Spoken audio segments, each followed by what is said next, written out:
Hello students, आज हम solve करने वाले हैं प्रैक्टिस टेस्ट 15। फर्स्ट क्वेश्चन देखते हैं। A rectangle is inscribe in a circle with diameter lying along the line, आपको दे दिया है। If two adjacent vertices of rectangles आपको गिवन है, then the area of rectangle आपसे पूछ रहे हैं। इसको एक डायग्राम से समझते हैं। एक सर्कल हो गया जिसके अंदर एक रेक्टेंगल है।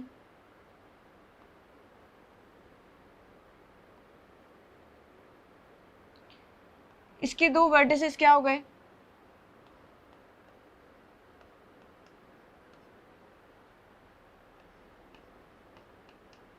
6,5। अब हमें ये वाली साइड तो पता चल गई हमारी कितनी हो गई है, 14 हो गई। एरिया हमसे पूछ रहे हैं तो हमें ये वाला वर्टिसेस और मिल जाए कोई सा भी एक, तो हम इसकी ब्रीथ भी फाइंड कर सकते हैं। इसका एक्स कोऑर्डिनेट तो 6 होगा, वाई कोऑर्डिनेट हम क्या ले लेते हैं, इसका के ले लेते हैं। अब क्या हो रहा है कि ये दोनों वर्टिसेस को ज्वाइन करो तो ये क्या बन गया हमारा, डायमीटर ऑफ सर्कल। एक इक्वेशन ऑफ डायमीटर भी दे रखा है हमें, हम उसको ऐसे ड्रॉ कर लेते हैं। अब डायमीटर का मिड पॉइंट तो सेम ही होगा, सेंटर, ठीक है। अब हम क्या कर लेते हैं, इस ओ के कोऑर्डिनेट इन दोनों वर्टिसेस से सेंटर निकाल लेते हैं हम, इसका मिड पॉइंट। तो हमें क्या मिलेगा, -1 k + 5/2। इसको क्या कर देंगे, ये जो डायमीटर का इक्वेशन है उसमें सेटिस्फाई करा देते हैं। तो डायमीटर का इक्वेशन क्या है, 3y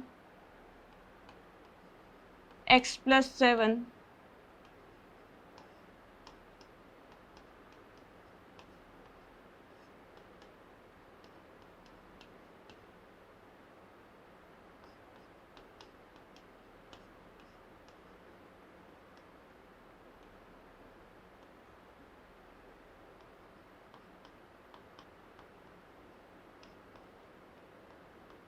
k की वैल्यू आपको -1 मिल गई है, तो हमें इसके कोऑर्डिनेट मिल गए 6, -1। तो इतनी लेंथ कितनी हो जाएगी, ये वाली 6 हो जाएगी। एरिया कितना हो जाएगा, 14 × 6, ठीक है।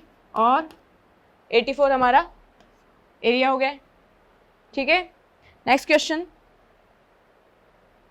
If the system of equation आपको दे रखा है, होमोजेनियस सिस्टम है, आपको पता चल रहा है, has non trivial solution. Non trivial solution मतलब इन्फाइनाइटली मेनी सॉल्यूशन जिसका d का वैल्यू 0 होगा, non trivial solution homogeneous system में।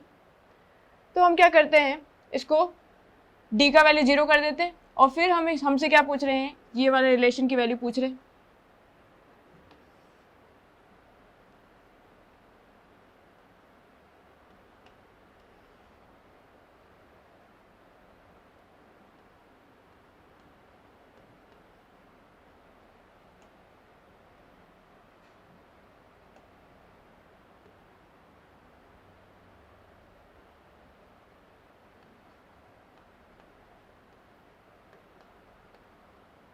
इस तरह से हमने डिटरमिनेंट में अरेंज कर दिया। सॉल्व कर लेते हैं इसको।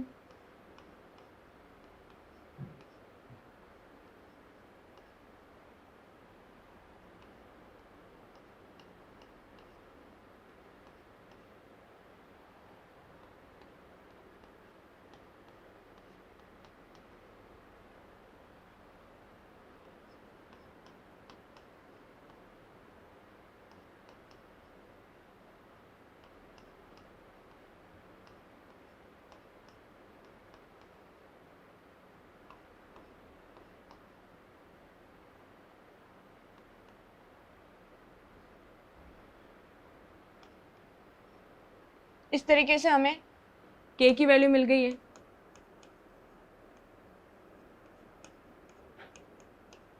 (9/2). अब हम क्या कर लेते हैं, जहाँ पे सेकंड इक्वेशन में k की वैल्यू पुट कर देते। अब हमसे क्या पूछ रहे हैं, यहाँ पे हमारा 9/2 आ जाएगा। अब आपसे पूछा है जैसे x/y इस रिलेशन को पूछ रहे हैं, तो हम ये ऑब्जर्व कर रहे हैं कि हम क्या करें, जो हमारी इक्वेशन फर्स्ट हम नंबर दे देते हैं, अगर हम फर्स्ट माइनस थर्ड कर देते हैं, फर्स्ट इक्वेशन में से थर्ड सब्ट्रैक्ट कर देते हैं, तो x तो 2x से 2x कैंसिल आउट हो जाएगा, इधर बचा है 2y और 4y मिल जाएगा हमें, माइनस z और माइनस 2z इक्वल्स टू 0। तो y बाय z की वैल्यू कितनी मिल जाएगी हमें, 1/2। ठीक है, अब y बाय z की वैल्यू हम क्या कर लेते हैं, किसी भी एक रिलेशन में रख दीजिए, है ना। तो इसे फर्स्ट वाली इक्वेशन को मैं z से डिवाइड कर देती हूँ, तो x by z y by z -1 मिल जाएगा आपको। इसमें y बाय z की वैल्यू डाल देते हैं, ये बनेगा 3/2, 3/2 -1, तो -1/2 और x बाय z का वैल्यू मिल गया है -1/4 मिल गया। हमसे z बाय x पूछा था, तो हम z बाय x निकाल लेते हैं इससे।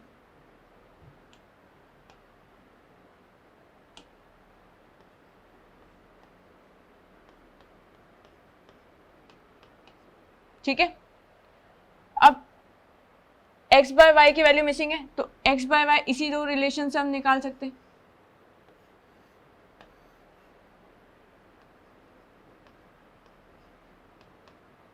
x बाय z की वैल्यू कितनी है, -1/4 थी, और y बाय z की वैल्यू कितनी है, 1/2। ओवरऑल हमें क्या मिल गया, -1/2। अब इधर वैल्यू डाल देते हैं सबकी, x बाय y की वैल्यू है -1/2, y बाय z की वैल्यू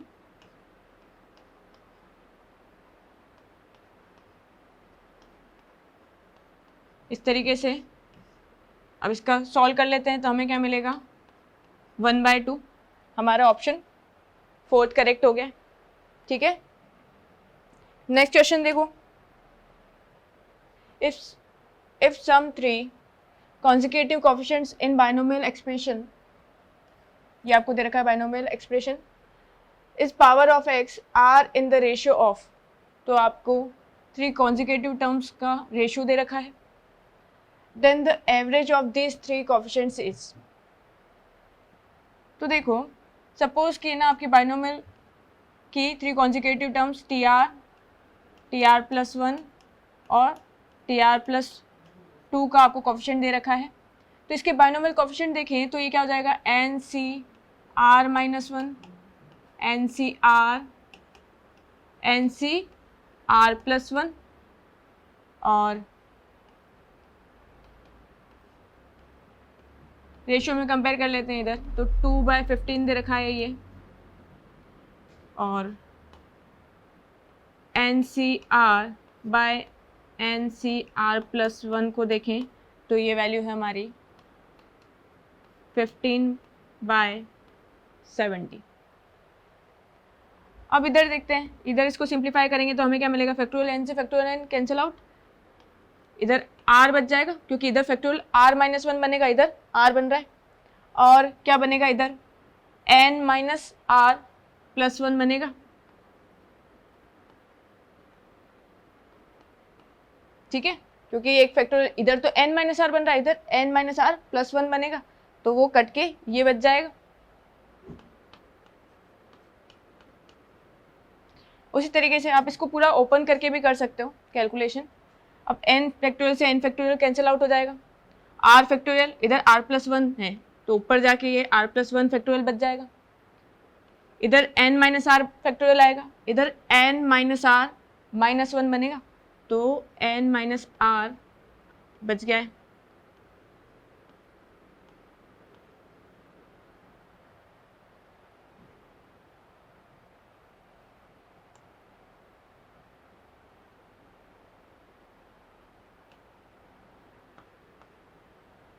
अब इसको कैलकुलेट कर लेते हैं, ये कितना मिलेगा,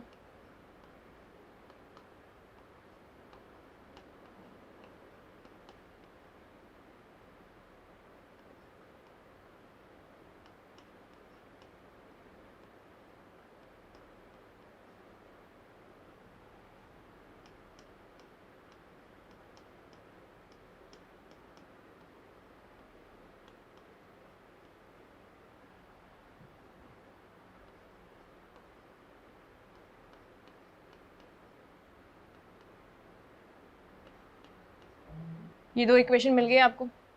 अब आपको यहाँ से n की वैल्यू निकाल लेते हैं, इधर इसको क्या कर लेते हैं, सब्ट्रैक्ट कर देंगे, तो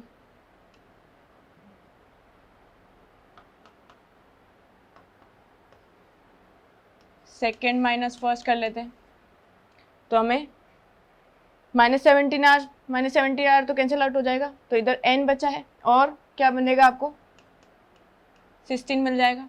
और इसी में डाल देते हैं अपन n की वैल्यू, तो हमें r की वैल्यू क्या मिल रही है,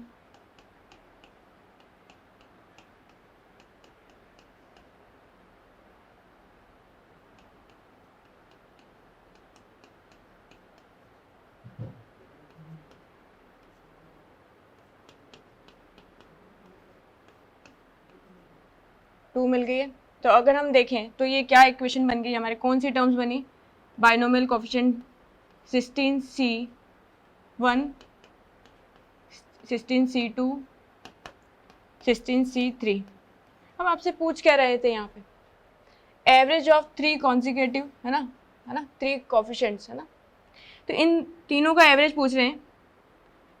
तो 16c1 plus 16c2 16c3 bye 3 करना है आपको, इसको कैलकुलेट कर लेते हैं, ठीक है।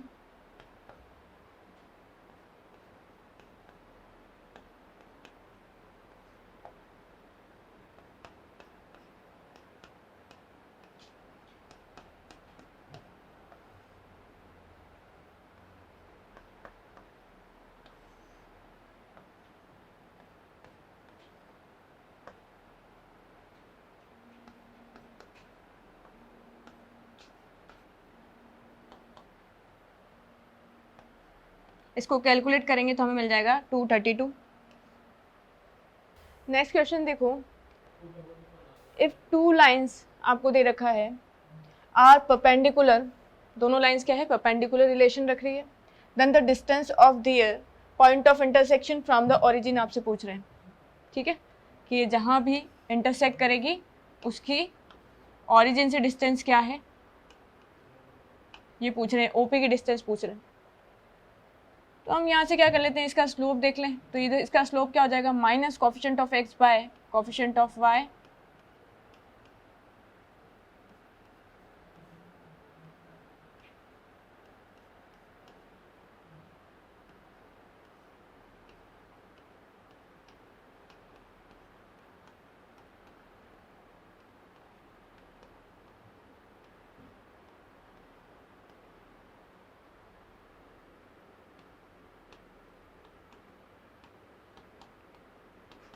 इस तरह से हमें एक इक्वेशन मिल गई है। अब इसका देखिए तो हमें अगर हम a की वैल्यू -1 रखें तो इधर क्या मिल रहा है, -1, ठीक है, और -1 तो ये हमारा फैक्टर बन रहा है, तो हम क्या कर देते हैं, a+1 इसका एक फैक्टर है,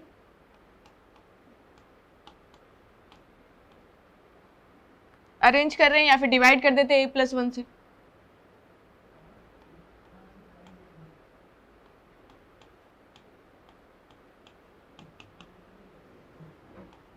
हम अगर a+1 इन सब में से, इसमें से a+1 a² कॉमन ले लेंगे तो इधर से a+1 मिलेगा, इसमें से -2a कॉमन ले लेंगे और इधर से 2, हमें ये इक्वेशन मिल गई है। अब ये जो इक्वेशन है ना, क्वाड्रेटिक बन रही है, इसका d देखते हैं, इससे क्या मिल रहा है हमें, जो लेस देन मिल रहा है, ठीक है, जो हमारा डिस्क्रिमिनेंट है वो लेस देन है, और ये क्या है हमारी, तो हम क्या, इससे क्या मिल रहा है, इमेजनरी रूट्स मिल रहे हैं, इमेजनरी रूट्स मिल रहे हैं, तो हमें रियल रूट तो सिर्फ रियल वैल्यू ऑफ a तो सिर्फ a = -1 मिल रही है, ठीक है। तो हम क्या कर लेते हैं, इधर a की जगह -1 रख देते हैं, हमारी इक्वेशन कैसी मिलेगी,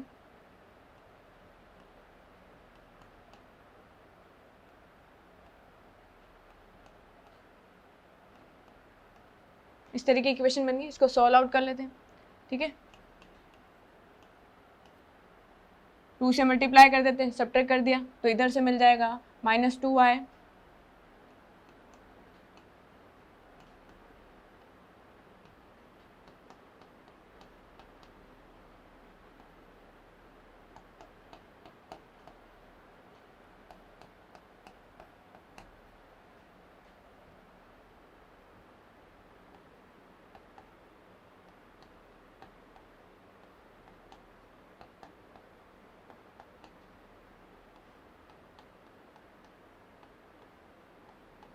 ये हमारे पॉइंट ऑफ इंटरसेक्शन निकल गए। अब ओपी की डिस्टेंस कैसी होगी, इधर मिल जाएगा 1/25, ठीक है।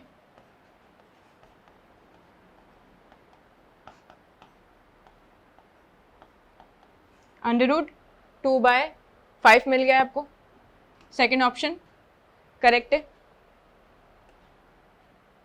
नेक्स्ट क्वेश्चन देखो, the two poles standing on the horizontal ground are the heights, आपको 5 मीटर का एक है और एक 10 मीटर का है रेस्पेक्टिवली।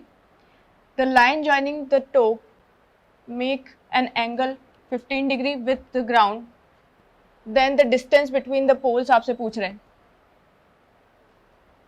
इसका एक रफ डायग्राम ड्रॉ करते हैं। ये हमारा ग्राउंड हो गया, एक है हमारा 5 मीटर का एक पोल, और जो दूसरा पोल है ये 10 मीटर का है, ठीक है।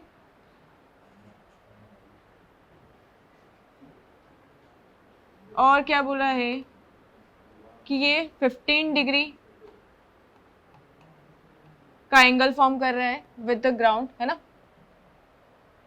Then the distance of the pole between the poles आपसे पूछा हुआ है, ये पूछ रहे हैं आपसे, ठीक है। अब हम क्या कर सकते हैं, यहाँ तक की डिस्टेंस 5 है, ये 5 हो गई, टोटल 10 थी तो ये भी 5 हो गई। ये x है तो ये वाली डिस्टेंस x हो जाएगी, 10 15 डिग्री इक्वल्स टू 5/x, ठीक है। और x का वैल्यू कितना मिल जाएगा आपको, 10 15 डिग्री का वैल्यू होता है 2 - √3, ठीक है। रैशनलाइज कर लेते हैं इसको, तो आपको वैल्यू मिल जाएगा 5 2 + √3, ऑप्शन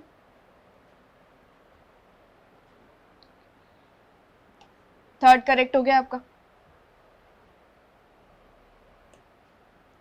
नेक्स्ट क्वेश्चन देखो, the sum of the series up to 11th term, है ना। तो इसका आप सीरीज को देखो तो इसको मैं ऐसे लिख सकती हूँ 1 × 1, है ना, 1 को लिख सकते हैं। अब आप देखो फर्स्ट टर्म्स देखो 1 2 3 4 ऐसे काउंटिंग चल रही है, तो अगर हम इसका जनरल टर्म लिखें, है ना, तो जनरल टर्म क्या हो जाएगा n, और इसके साथ में जो मल्टीप्लाई में टर्म है वो क्या है 1 3 5 7, ठीक है, जो कि 2n - 1 से बन रही है, ठीक है। 1 रखेंगे तो 1 मिल जाएगा, 2 रखेंगे तो, है ना, 3 मिल जाएगा।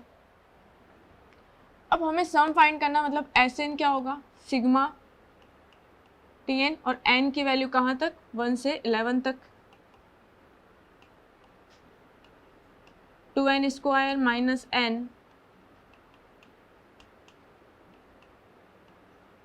n² की वैल्यू क्या हो जाएगी, है ना, n + 1 2n + 1, है ना।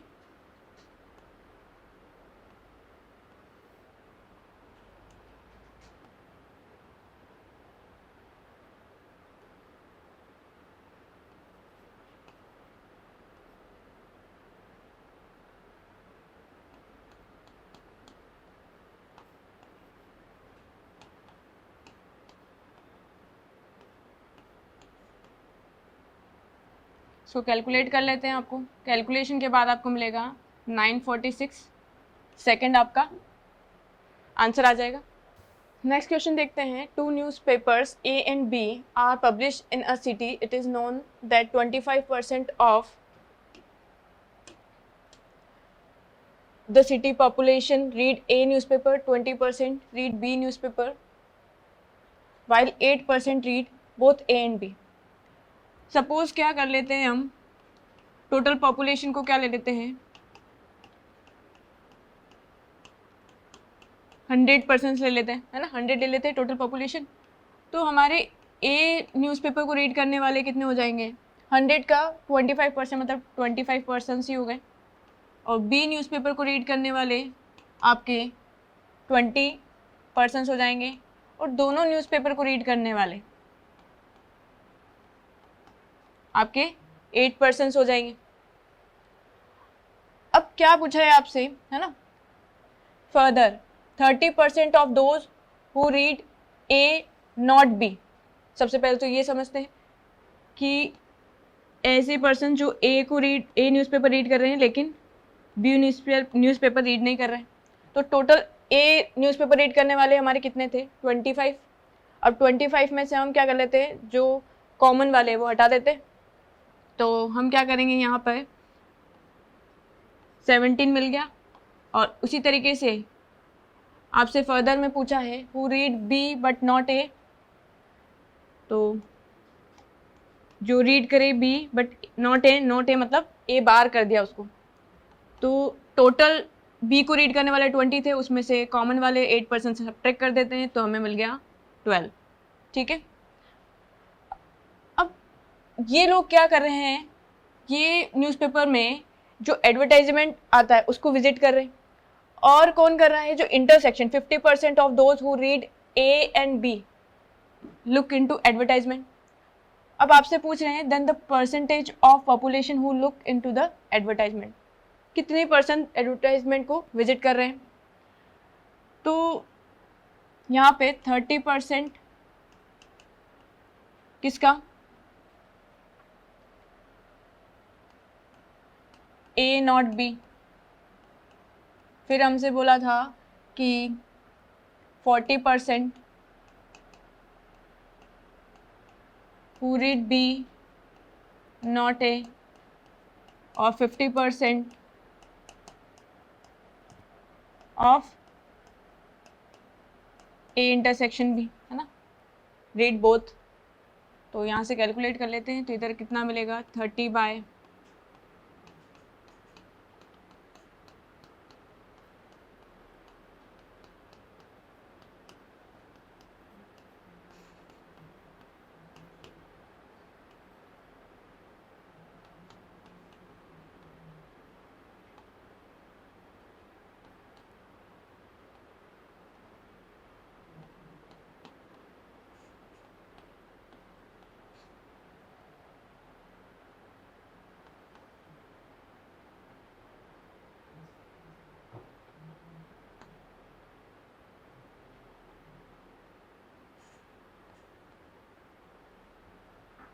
फर्स्ट ऑप्शन करेक्ट हो गया।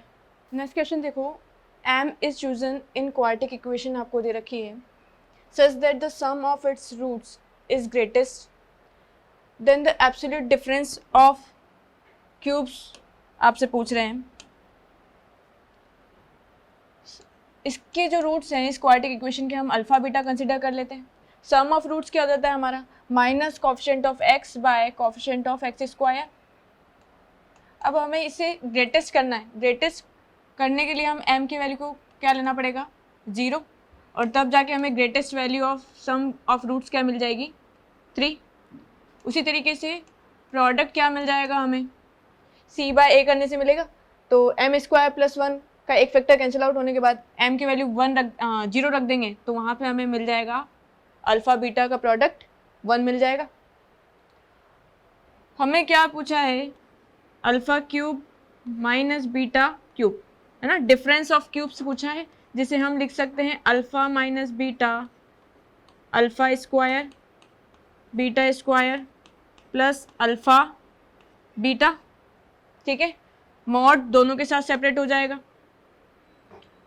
इधर अल्फ़ा माइनस बीटा को हम क्या लिख सकते हैं, अल्फ़ा प्लस बीटा का स्क्वायर माइनस 4 अल्फ़ा बीटा, और ये जो अल्फ़ा स्क्वायर, ये वाली जो टर्म है alpha square beta square plus alpha beta, इसको लिख सकते हैं अल्फ़ा प्लस बीटा का स्क्वायर माइनस अल्फ़ा बीटा। ठीक है, जो 2a भी इधर एक अल्फ़ा बीटा ऐड और सब्ट्रैक्ट कर दिया। इसको कैलकुलेट कर लेते हैं, यहाँ से वैल्यू क्या मिलेगी, सम आपका है 3 तो यहाँ मिल गया 9 माइनस 4 और इसका स्क्वायर हो जाएगा 9 माइनस 1 तो आपको वैल्यू मिल जाएगी 8√5। ठीक है, ऑप्शन थर्ड करेक्ट हो गया अपना। इस तरीके से इस क्वेश्चन को सॉल्व करना था। नेक्स्ट क्वेश्चन देखो, if the tangent to the parabola आपको दे रखा है और 8 point alpha comma beta, beta greater than 0 इस टेंजेंट टू द इलिप्स, है ना, ये वाली जो टेंजेंट होगी पैराबोला की वो इलिप्स की भी टेंजेंट है। Then the value of alpha आपसे पूछ रहे हैं, तो Y square equals to X आपका एक पैराबोला है।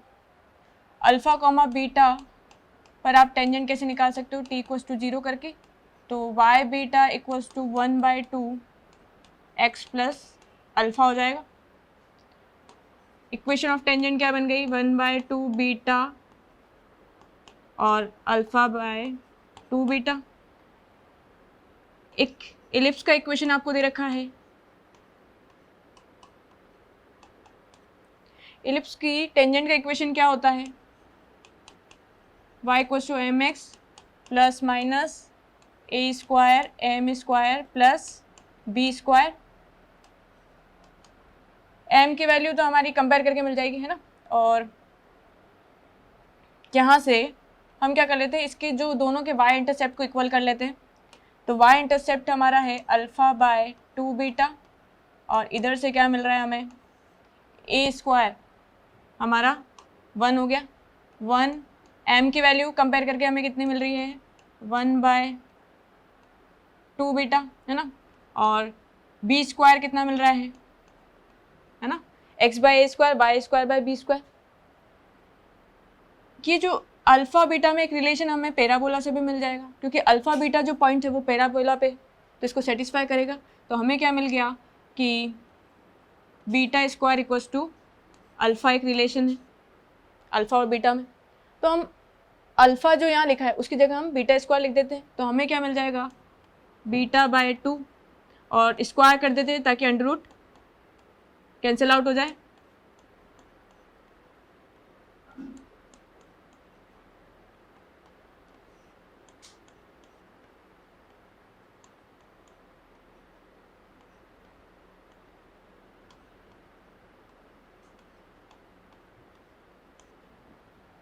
ये आपकी इक्वेशन कैसी बन गई, beta power 4 1 plus 2 beta square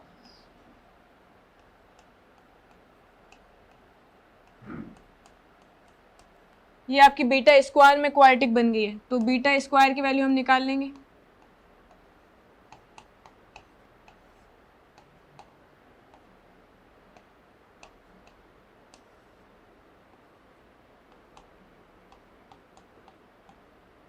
√2 लिख सकते हैं ऐड को, तो यहाँ से हमें क्या मिल गया, अब बीटा स्क्वायर मतलब ये स्क्वायर तो किसी का भी पॉजिटिव होगा, तो हम क्या कह देंगे इधर से, जो नेगेटिव तो हो नहीं सकता, तो 1 प्लस √2 इसकी वैल्यू हो गई। तो हमारा ऑप्शन थर्ड करेक्ट हो गया। नेक्स्ट क्वेश्चन देखो, the common tangent to the circle आपको दे रखा है, also passes through the point.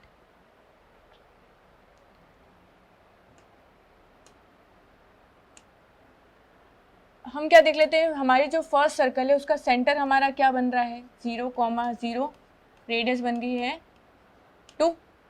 वैसे ही सेकंड सर्कल का सेंटर क्या बन जाएगा, -3 -4, रेडियस क्या बन जाएगी हमारी,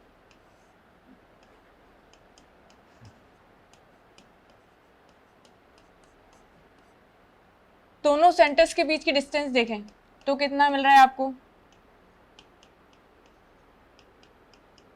अब हम देख लेते हैं कि हमारे सर्कल्स किस तरह से इंटरसेक्ट कर रहे हैं, तो R1 माइनस R2 देखें, है ना, मोड देखना है, तो इधर से हमारा डिस्टेंस रेशो में जो डिफरेंस है वो कितना है, 5 का। तो हमें यहाँ क्या पता चला कि C1 C2 equals to R1 minus R2 का मोड। तो सर्कल्स कुछ इस तरीके के होंगे, इनकी कॉमन टेंजेंट क्या बन जाएगी, S1 minus S2 equals to 0। तो हम क्या कर लेते हैं, इधर से इस 4 को भी इधर लेके जाएंगे तो -4 इक्वल्स टू 0 बनेगा, तो S1 माइनस S2, तो हमें क्या मिल जाएगा इधर से 6x 8y और S2 माइनस S1 भी कर सकते हैं, S1 माइनस S2 भी कर सकते हैं, माइनस तो कॉमन होके हट जाएगा, इधर कितना मिल जाएगा,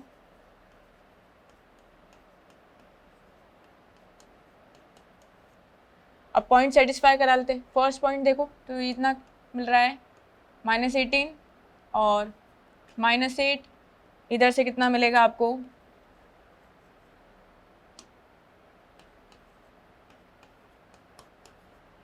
तो ऑप्शन आपका फर्स्ट करेक्ट आ गया। ठीक है, बाकी ऑप्शंस चेक करने की जरूरत ही नहीं है फिर।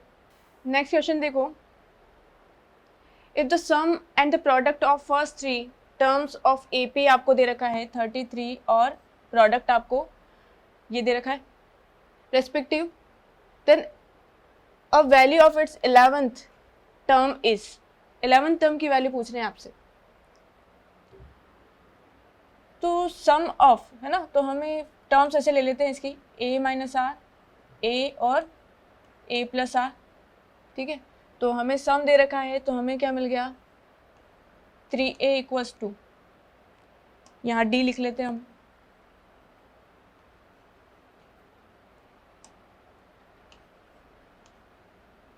तो 3a इक्वल्स टू, तो a की वैल्यू आपको मिल गई 11।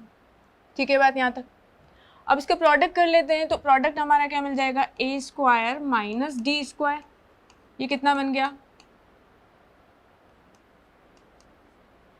a का वैल्यू है आपके पास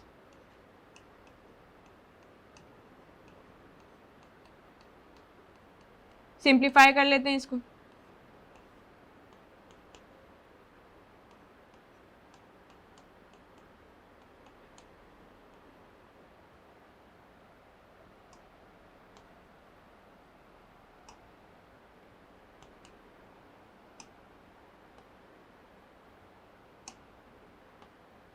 ठीक है, इधर 105 हो गया, इसको सिंप्लीफाई करेंगे तो आपको कितना मिल जाएगा, इधर 16 मिलेगा और d का वैल्यू कितना मिल गया आपको ±4 मिल गया।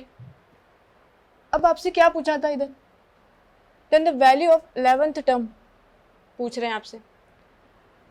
तो हमारी अगर d की वैल्यू में 4 कंसिडर करती हूँ तो हमारी फर्स्ट टर्म क्या आ जाएगी, फर्स्ट टर्म हमारी क्या है a माइनस डी, a की वैल्यू 11, उसमें से d सब्ट्रैक्ट कर देंगे तो फर्स्ट टर्म हमें क्या मिल जाएगी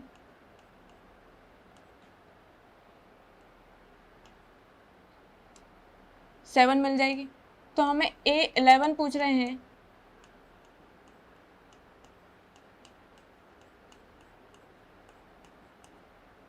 अगर d की वैल्यू -4 ले लेते हैं तो फर्स्ट टर्म हमारी क्या हो जाएगी, इधर 11 तो इधर बन जाएगा 15,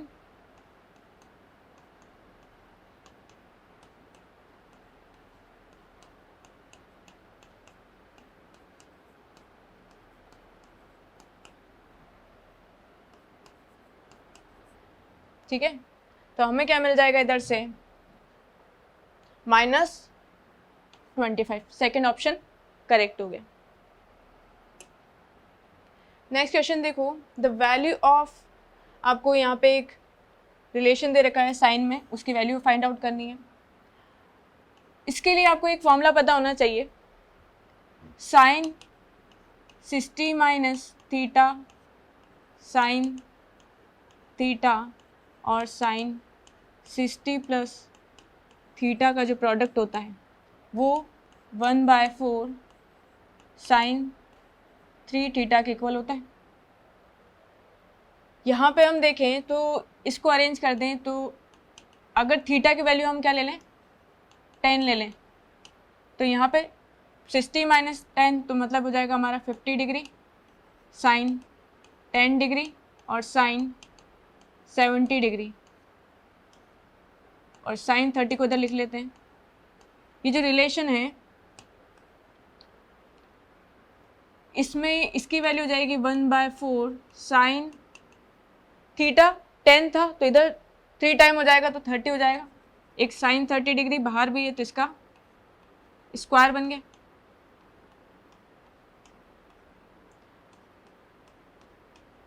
हमें वैल्यू कितनी मिल गई 1/16, जो हमारा ऑप्शन थर्ड करेक्ट हो गया। नेक्स्ट क्वेश्चन देखो, some identical balls are arrange in a row in form of equilateral triangle आपको अरेंज करना है. The first row contain 1 ball, the second row contain 2 balls. अच्छा, इस तरीके से अरेंज कर रहे हैं, 1 बॉल, सेकेंड रो में 2 बॉल्स. ऐसे क्या कर रहे हैं, जैसे रो बढ़ती जा रही है उतनी बॉल्स. ठीक है, इस तरीके से आप अरेंज करते जाओगे. और क्या बना रहे हैं हम, सो ऑन इक्विलेटरल ट्रायंगल बना रहे हैं. If 99 balls, identical balls are added to the total number of balls used in forming equilateral triangle. जितनी भी बॉल्स यूज हुई है, सपोज यहाँ पे हम क्या कर रहे हैं, इक्विलेटरल ट्रायंगल फॉर्म करा है जिसकी हमें साइड्स क्या हो गई, n बॉल्स यूज कर ली है ना. इक्विलेटरल ट्रायंगल जितनी इधर n बॉल्स है, इधर भी n बॉल्स है ना. तो इसमें हम क्या कर देंगे, 99 बॉल्स और ऐड कर दी.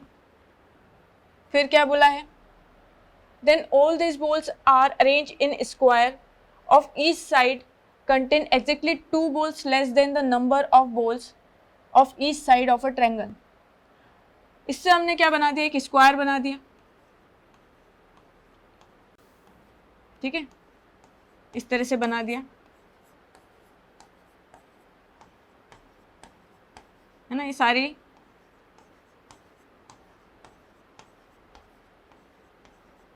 अब जो स्क्वायर बनाए इसकी जो साइड है वो क्या है, जितने भी हमने क्या करा था, इक्विलेटरल ट्रायंगल्स में जितनी उसकी साइड थी n बॉल्स यूज करी थी उससे 2 लेस है. ठीक है, अब हमसे क्या पूछ रहे हैं वो, then the number of balls use to form equilateral triangle. तो हम क्या कर सकते हैं, यहाँ पे अगर हमें कितनी बॉल्स यूज हुई होगी, जैसे फर्स्ट रो में 1, सेकेंड में 2, तो ऐसे हमने n बॉल्स n रो तक अरेंज करा है, तो 1 + 2 + 3 डैश डैश n तक, तो n + 1 बाई 2 हो जाएगा. यहाँ पे 99, और हमने क्या करा है, इसका स्क्वायर बनाया, उसका साइड हमें क्या मिल गया, n - 2 का स्क्वायर. ठीक है, इसको सॉल्व कर लेते हैं.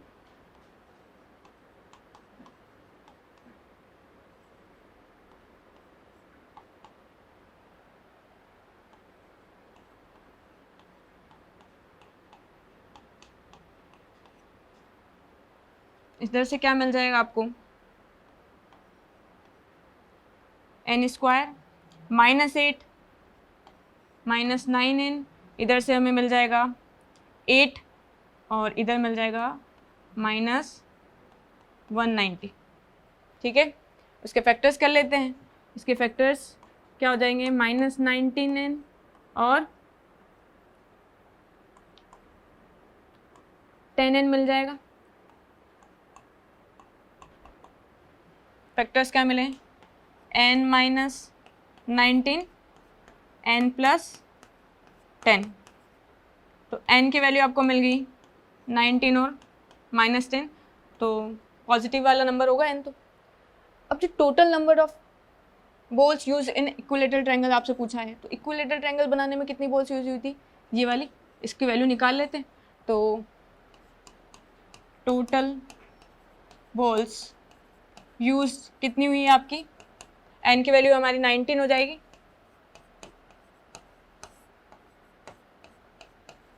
तो हमारी टोटल बॉल्स कितनी हुई है, 190. ऑप्शन थर्ड करेक्ट हो जाएगा. Thank you.